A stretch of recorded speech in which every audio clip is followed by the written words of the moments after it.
Bonjour, je m'appelle Kumba Diakité. Je suis la fondatrice de l'entreprise B-Recycle, qui est une jeune entreprise malienne qui fait la revalorisation des pneus usagés. Donc, nous transformons les pneus usagés en mobilier, les fauteuils, les poufs, en objets de décoration. L'aventure a commencé après avoir suivi une formation en ligne sur les enjeux du développement durable. Donc, c'était en 2016.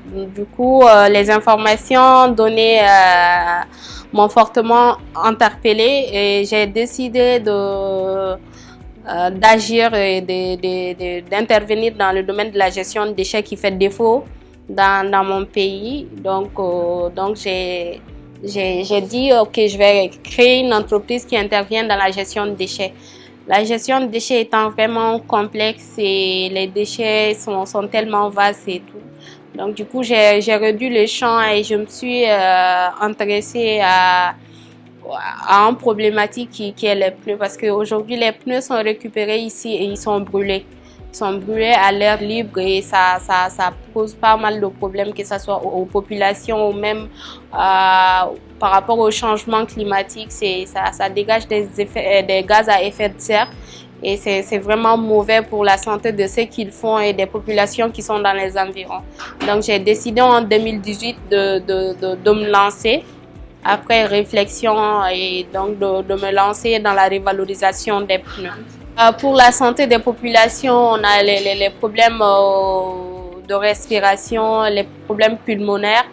Donc ça cause ces problèmes et les enfants, c'est surtout pour les enfants. Donc on voit ces problèmes. Les populations qui sont dans les environs, ils ont même du mal à sortir à certaines heures de la nuit. C'est-à-dire à partir de 19h, ils peuvent même pas sortir de leur chambre. Donc parce qu'on brûle les pneus et ça dégage des fumées tellement toxiques qu'on ne peut pas respirer. C'est mauvais. Également, il y a certains pneus qui sont jetés dans les rues. Après les pluies, l'eau stagne dedans et ça devient des nids pour les moustiques et les souris, les rats, qui sont vraiment des vecteurs de maladies, le paludisme, la dengue, toutes ces maladies. Les pneus jetés dans la nature ou brûlés, c'est vraiment mauvais pour la santé, pour l'environnement et pour tout le monde. Et je l'ai fait, je pense, 3 jours juste avant la clôture des candidatures. Donc, ça va aller vite parce que je pense après la candidature, c'est 3 semaines après, on a eu les résultats. Après les résultats, on a eu 12 semaines de formation en ligne. 12 semaines de formation en ligne qui va nous apprendre à repenser le business, à recentrer nos objectifs et également à nous poser des objectifs et les jalons. À la fin pendant les 12 semaines de formation, les différents exercices qu'on a eu à faire nous a permis de faire notre business plan. Et également de faire le plan financier, le plan financier sur les 5 prochaines années à venir. Donc, quand le business plan, déjà après les 12 semaines de formation, on a été à Abuja. Donc, on était 35 Maliens qui ont été sélectionnés. Donc, on a déposé des demandes parce que la participation au forum, c'est aux frais des candidats. Donc, on ne voulait pas rester en marche. Donc, on a fait des lettres de demande de partenariat. On a déposé au niveau du PNUD de certaines organisations. Le PNUD, il a sponsorisé 10 jeunes, donc, dont je faisais partie. Donc, on a été à Abuja, on a fait les deux jours du forum. Après le retour, il y a quand même le partenariat avec le PNUD qui a continué à travers une vidéo qu'ils sont passés faire au niveau de nos ateliers. Pour les autres cohortes qui sont passées, la fondation elle-même, elle prenait 1000 jeunes en charge. Et l'année passée, lors de notre cohorte, le PNUD et la Banque africaine de développement, ils ont sponsorisé 1000 chaque. Le PNUD 1000 et la Banque africaine de développement 1000. Du coup, moi, j'ai été sponsorisée par la BAD. par la Banque africaine de développement. À Abuja, on a été pour le forum, on a rencontré les autres jeunes qui sont venus d'un peu partout de l'Afrique, c'est-à-dire de l'Afrique du Nord jusqu'au sud, à Madagascar, en passant par Madagascar et les autres. Il y avait toutes les nationalités. C'était du réseautage, de l'échange. Également, on a eu à écouter les différents dirigeants venus d'un peu partout de l'Afrique pour vraiment soutenir les jeunes entrepreneurs parce que le développement du continent ne va pas sans ça. Après ça, le PNUD est passé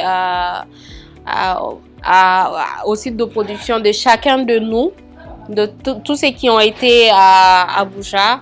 Ils ont été sur nos sites de production pour faire des vidéos de promotion qui nous a permis quand même d'avoir un peu plus de visibilité parce qu'ils ont mis sur leur site, ça nous a permis d'avoir un peu plus de visibilité et ils continuent de nous appuyer par rapport à la participation à certains foires, aux expositions. Après, il y a eu Bama Art avec la journée des Nations Unies.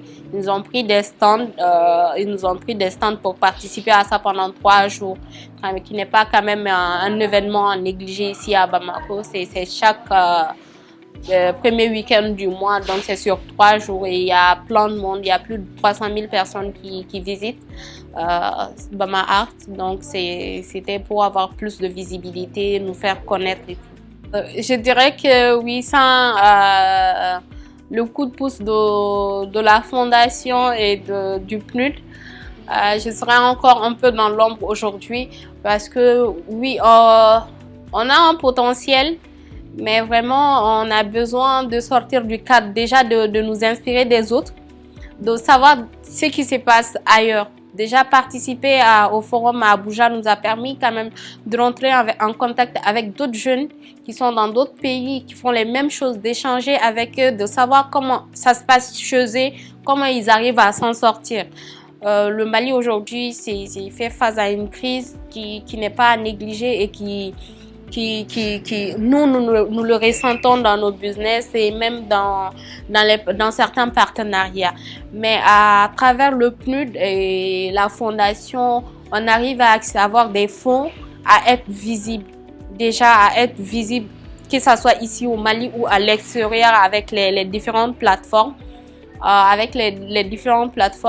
Et ça nous donne plus de crédibilité. Parce qu'aujourd'hui, quand un partenaire voit une vidéo faite par le PNUD et qui est sur son site, il dit voilà, la personne, elle est crédible. Donc, ça les pousse vraiment à accepter certains partenariats.